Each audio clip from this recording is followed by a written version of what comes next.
Quan estàs assegut en un avió, sempre tens al davant aquesta frase que és Life vests under your seat.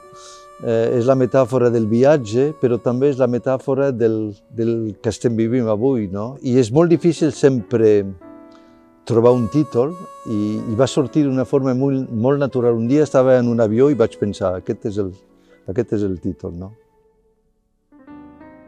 Jean-Marie, jo diria que és un home molt marcat per la seva peripècia biogràfica. Vull dir, el seu pare i la seva mare són exiliats republicans i jo diria que com a fotògraf l'ha marcat d'una manera l'ha fet com a particularment empàtic, particularment humanista. Jo vaig decidir ser fotògraf als 14 anys i he tingut la sort de poder viure d'un ofici que és una meravella.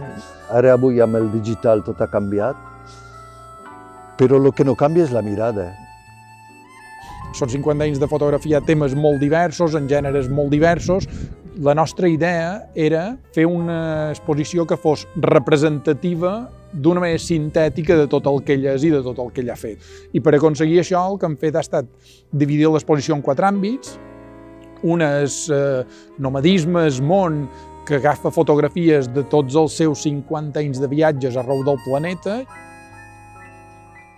Hi ha moltes maneres de viatjar. Avui el viatge s'ha convertit en un desplaçament i no en un viatge. Saber quina classe d'hotel trobaràs, saber on aniràs a sopar, saber que has d'anar a tal museu i tot, no és viatjar, és desplaçar-se. Jo m'he assegut a l'Havana Vieja i he mirat durant 2 hores la gent que passejava o que es parlaven i era com fer fotografies. Les fotografies també, hi ha moltes que veus però que no fas, no?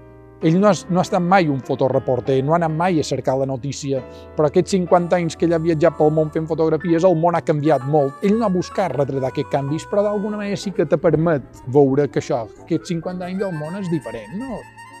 El temps passa i la vida canvia, però la fotografia té un poder de memòria extraordinari. Ell, una de les coses, des que va fotografiar el Joan Miró l'any 1978 al seu taller de Palma, va descobrir que la seva passió per la pintura podia tenir una concreció fotogràfica magnífica, que era no només fent retrats dels artistes, sinó fent retrats dels artistes dins el lloc on treballen i del lloc on treballen. Tu l'espai on vius i la manera com aquell espai és, també diu com ets tu, no? Cada fotografia és un autoretrat perquè se pot veure l'actitud del fotògraf. Se pot notar si ha estat una forma agressiva, ha estat una forma empàtica, ha estat una forma de timidesa, i tot això fa que compte molt de la persona que ha fet la fotografia. Hi ha afecte, hi ha empatia, hi ha calidesa existencial, hi ha fraternitat humana, però no hi ha aquella espècie de sentimentalisme obscè, de dir, ai, mira, pobret, aquest carboner, que brut que està. Ell no estableix jerarquies. I això també diu molt de com és ell i diu molt de com mira el món, no? És aquest moment fugaç de la vida, no? D'una persona que has pogut creuar en un... Per exemple, hi ha una foto de dos homes a l'estació de trens d'Aydar Pasha d'Istanbul i els dos eren amics, se veien cada dia i és com un regal del temps i de la vida. No vull dir que la foto és un regal, ells m'han regalat un moment seu i poder captar-lo és un privilegi magnífic. Sempre jo me pregunto, quan veig la gent que he fotografiat, a on iran avui? Quina vida tindran? Estan en vida? Són feliços? Són infeliços? No ho sé. El Jean-Marie del Moral crec que és un fotògraf que es pot qualificar bastant de clàssic, però és tan versàtil que de vegades no li ve de gust a ser molt clàssic, no? I per tant fa fotos de coses més imprevisibles, més sorprenents, objectes estranys. Ell recupera aquestes abstraccions que d'alguna manera s'amaguen darrere la figuració del món. Cada foto és realment una...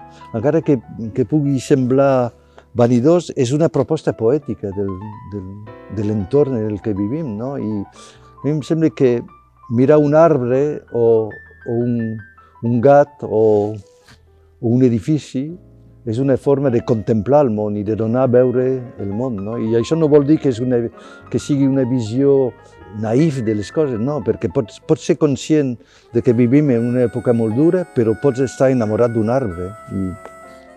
Una de les coses que distingeixen avui el món és una espècie de sobreabundància frenètica i cridanera, tot és molt llampant, tot és molt espectacular, tot vol cridar molt l'atenció.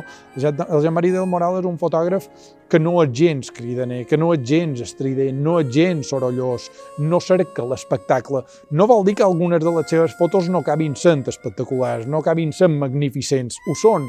I sempre dic el mateix, ell és un fotògraf molt versàtil i d'obra molt heterogènia, però a la vegada amb una mirada molt coherent, no? Sempre conserva una espècie de calidesa existencial, són fotografies acollidores, no són gens fredes, no?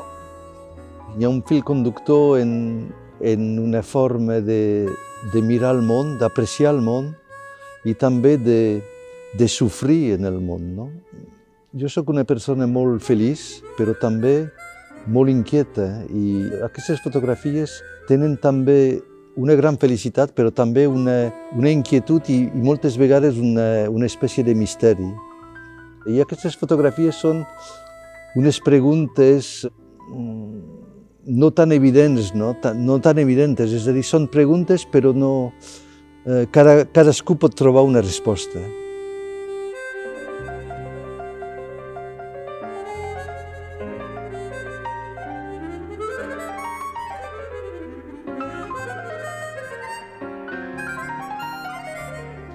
L'estudi de Miró, que es diu l'ojo de Miró, què ha passat?